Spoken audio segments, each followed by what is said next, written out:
여러분, 이번 집중 분석에 오신 것을 환영합니다. 오늘 우리는 경제학 역사상 가장 아찔하고 소름 돋는 나비 효과를 추적해 볼 겁니다. 한 국가의 평범해 보이는 통화정책 결정 하나가 어떻게 전 세계를 말 그대로 쑥대밭으로 만들었는지 그 숨막히는 과정을 낱낱이 파헤쳐 보죠. 자, 바로 시작해 볼까요? 1925년 영국 재무부에서 도장 찍은 서류 한 장이 무려 8년 뒤 1933년 독일에서 극단주의 정권을 탄생시켰습니다. 아니, 이 두 사건이 도대체 무슨 상관이냐고요? 언뜻 보면 전혀 접점이 없어 보이죠. 하지만 오늘 우리는 누구도 의도하지 않았지만 너무나도 치명적이었던 그 무자비한 연쇄 반응의 미스터리를 속 시원히 풀어보려고 합니다. 첫 번째 도미노, 영국의 치명적인 오판입니다. 모든 비극은 1925년 당시 영국 재무장관이었던 윈스턴 처칠의 책상 위에서 시작됩니다. 그는 영국 파운드화를 1차 세계대전 이전 수준인 4.86달러로 고정시켰어요. 과거 대형 제국의 영광을 되찾겠다는 야심찬 의도였죠. 하지만 현실은 달랐습니다. 전쟁으로 경제 체력은 이미 바닥난 상태였거든요. 영국 경제의 실제 수준을 무시한 채 파운드화의 몸값을 무려 10%나 뻥튀기 해버린 그야말로 끔찍한 수학적 오류였습니다. 여기서 진짜 흥미로운 점은 이 단 10%의 고평가가 즉각적인 경제 발작을 일으켰다는 겁니다. 파운드화가 너무 비싸지니까 당연히 수출은 절벽으로 추락했고요. 불안감을 느낀 투자자들은 영국에서 막대한 양의 금을 빼내서 도망치기 시작했습니다. 다급해진 영국은 금 유출을 막기 위해 억지로 금리를 확 올릴 수밖에 없었죠. 그 결과요? 경제는 꽁꽁 얼어붙고 결국 끔찍한 만성적 디플레이션과 대량 실업이라는 수렁에 빠지고 말았습니다. 도미노 2. 미국의 선의가 만들어낸 거대한 버블입니다. 늪에 빠진 영국을 지켜보던 미국이 구원투수로 나섭니다. 당시 뉴욕 연준 총재였던 벤저민 스트롱은 미국 금리를 낮춰서 유럽으로 돈이 흘러가게 하려고 했어요. 영국의 순통을 틔워주려는 정말 순수한 선이었죠.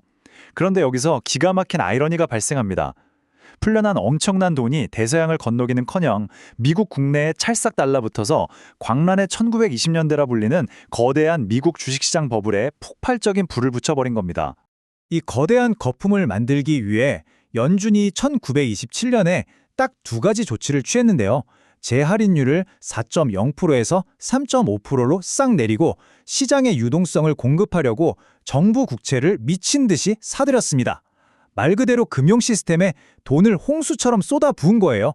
그리고 그 어마어마한 돈은 몽땅 주식시장이라는 블랙홀로 빨려 들어갔습니다.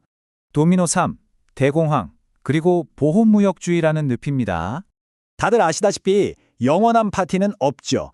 끝없이 부풀던 거품은 1929년 10월 우리가 검은 목요일과 검은 화요일이라고 부르는 뉴욕 증시 대폭락과 함께 처참하게 터져버립니다. 이건 단순한 주가 하락 수준이 아니었어요.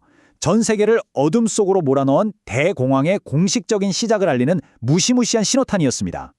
경제가 무너지며 패닉에 빠지자 미국은 우리 산업부터 살리고 보자며 1930년 6월 스무트 홀리 관세법이라는 극단적인 카드를 꺼내듭니다. 이 악명 높은 법안 하나가 불러온 파장은 상상을 초월했습니다. 무려 60% 이상의 글로벌 무역이 그야말로 공중으로 증발해버렸거든요. 절반이 훌쩍 넘는 국제거래가 하루아침에 멈춰선 겁니다. 평균 관세율을 20% 언저리까지 확 끌어올려버렸으니 다른 나라들이 가만히 있었을까요? 당연히 전 세계적인 분노가 폭발했죠. 곧바로 서로에게 관세 폭탄을 던지는 끔찍한 무역전쟁이 시작됐습니다. 글로벌 경제의 동맥인 무역이 완전히 꽉 막혀버린 거예요. 나만 살겠다고 친 방어막이 오히려 대공황이라는 지옥을 훨씬 더 길고 고통스럽게 만들어버린 최악의 자충수였습니다. 도미노 4. 글로벌 붕괴, 그리고 아돌프 히틀러입니다. 전 세계 무역이 멈춰서고 미국 자본까지 썰물처럼 쫙 빠져나가자 가장 끔찍한 타격을 받은 건 바로 독일이었습니다. 경제가 완전히 붕괴하면서 실업률이 무려 30%를 돌파했어요. 상상이 가시나요? 길거리에 지나가는 사람 10명 중 3명 이상이 하루아침에 일자리를 잃고 난졌다는 얘기입니다. 사회 시스템은 무너지고 사람들은 배고픔과 깊은 절망에 빠졌습니다. 그리고 바로 이 극단적인 공포와 분노의 틈새로 아돌프 히틀러와 나치당이 무서운 속도로 파고들었죠. 일자리와 빵을 주겠다는 그들의 선동은 절망에 빠진 대중을 사로잡았고 결국 1933년 1월 히틀러가 권력을 쥐게 됩니다.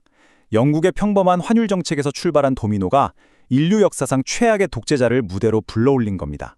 마지막 장, 근본이제의 치명적인 구조적 결함입니다. 자, 여기서 우리가 꼭 짚고 넘어가야 할 핵심이 있습니다. 이 거대한 비극은 단순히 몇몇 정치인들의 실수 때문만은 아니었어요. 당시 경제를 지탱하던 근본이제 자체에 엄청난 설계 결함이 있었기 때문입니다.